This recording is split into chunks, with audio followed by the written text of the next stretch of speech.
Oh, everybody's excited. 9 o'clock tomorrow morning, where the Screensaver staff is all going to see The Matrix Reloaded. Everybody around here is just going crazy. Of course, we've done the specials with Tech Live. Have you seen the trailer yet for The Matrix Reloaded? Have you seen the special? The visual effects look mind-blowing. It opens in theaters. Actually, technically, I think it opens at 10 o'clock tonight. And then it's supposed to open tomorrow in theaters nationwide. Netflix.com's film critic James Rocky's here to give us an inside glimpse of what goes on behind the scenes of The Matrix Reloaded. Now, there's two new Matrix movies coming out this year, right? Yes, not only two new Matrix films, The Matrix Reloaded and The Matrix Revolutions, but also a video game which hits the streets this week. Right. And in June, we get 9 short films, all created by the Wachowski brothers. Right. The Animatrix. Those are actually pretty cool. I've those seen some are of those very online. cool. So essentially, it's the Wachowski's world. We just live in it for the next couple months. The Wachowski brothers are great, and I like their stuff. I guess you saw the movie, right? Yes. What do you think of it? What do I think? I think that no film is going to live up to the shock of the new that came in the first movie, right? It was a brilliant movie. That movie was the most important moment in film popular culture we had since probably Pulp Fiction. I would Maybe agree. even more important than that. Agree. Yeah. And so this film, the expectations are higher, the stakes are higher, the hype is bigger. Which means it's not going to live up to it. Well, there were no magazine covers for The Matrix. Right. It was, okay, these two guys from Chicago went Right. off to Australia with $60 million. Right. Let's see what they brought back. Right. And this film, good gosh, for magazine covers alone, you know, I'm getting tired of seeing Monica Bellucci, which takes some doing in terms of hype. Visual effects-wise, is it as innovative? Is it as interesting as the first one? It is as innovative as the first one. The only thing is that the first one really raised the bar. And this one, they take the bar even higher, and occasionally they knock into it. Oh, interesting. The bullet time effect was done through what they call a virtual camera. You see bullet time, I mean, everywhere. Yes, absolutely. Shrek uses it. That's where we should explain what bullet time is. Well, there it is when time stops and you get this kind of weird rotation around the, there it is. That's a perfect example of bullet time, the original bullet time. But you saw it, commercials, you saw it when you saw the commercial with the fajita mixings this isn't Shrek. flying through the air, that was a sign it was overexposed. Yeah. But essentially, that involved 2 movie cameras and a bunch of digital cameras being used to interpolate the images between those camera pans. Right. What they've done for this film is invented a new technique, which means that instead of having a camera and rotating a By the camera... way, here's Michaela in bullet time, which I think is pretty cool. I like the bullet macaroni. Essentially, they now have virtual cinematography so that you can create any element of film that you want to, put it anywhere you want to, and do anything you need to with it. That's because computer power has gotten so powerful. Right. The only problem is that occasionally you do have moments go from the look of film and reality to that slightly pixelated video game-ish look.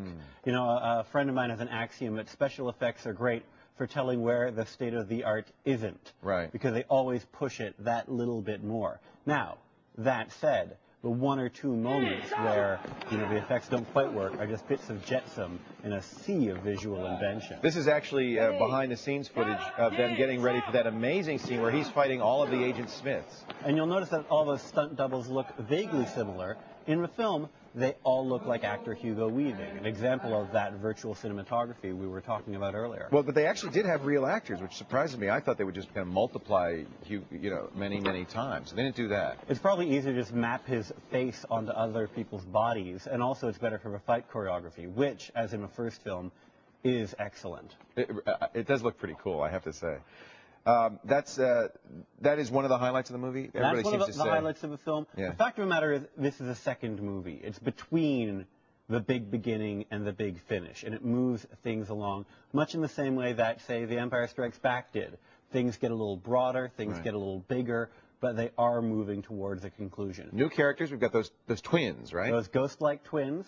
We've also got a variety of people on both sides of good and evil, including Monica Bellucci. These twins.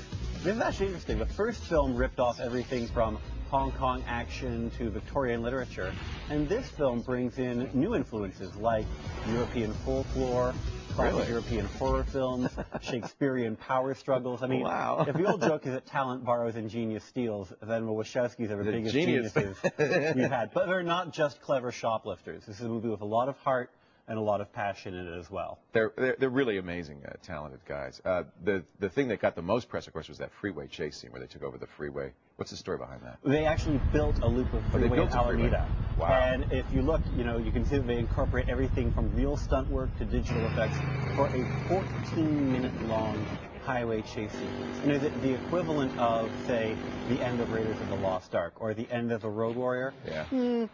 It might be up there. Really? It might be up there for sheer automotive excitement and invention. Those are the two big highlights, the big brawl and, of course, this freeway chase. Yes, but there's also a lot of interesting philosophical notes. I mean, one thing about The Matrix that gets overlooked is that really it's a very subversive and very intellectually interesting film. Yeah. And a lot of that stuff also comes back into play in this movie. It's a lot about the mutability of systems, which is a really nice theme. Computer geeks love this movie because it's about how the machines have taken over the world, and he's just discovering this, of course. Right. The thing is that everybody loves this movie because it speaks to such universal themes. It talks about feelings of discontent and questions of philosophy. It sort of combines Plato's Cave of Truth with the Karate Dojo. It gets to kick ass and ask questions.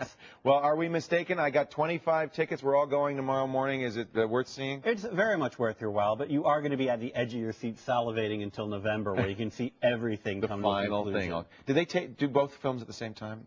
Yes, they filmed them both back to back. And the other thing is tomorrow, stick around until the end of the credits because they do show a trailer for the third film. Oh. Well, if I'm a little late for Call for Help tomorrow, you'll know why. Because it's a 9 o'clock. How long is the movie? It's about 2 hours, 17 minutes. Oh, man. Okay, it's a 9 o'clock start. They're going to have the coming attractions.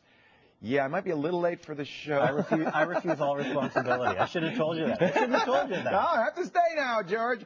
James Rocky is, of course, the great movie reviewer at Netflix.com. I use your reviews religiously to find great new DVDs, and I'm a big Netflix fan, as you know. And you can find out more about The Matrix Reloaded at our website, techtv.com/call for help. Thanks, James. Thank you. Really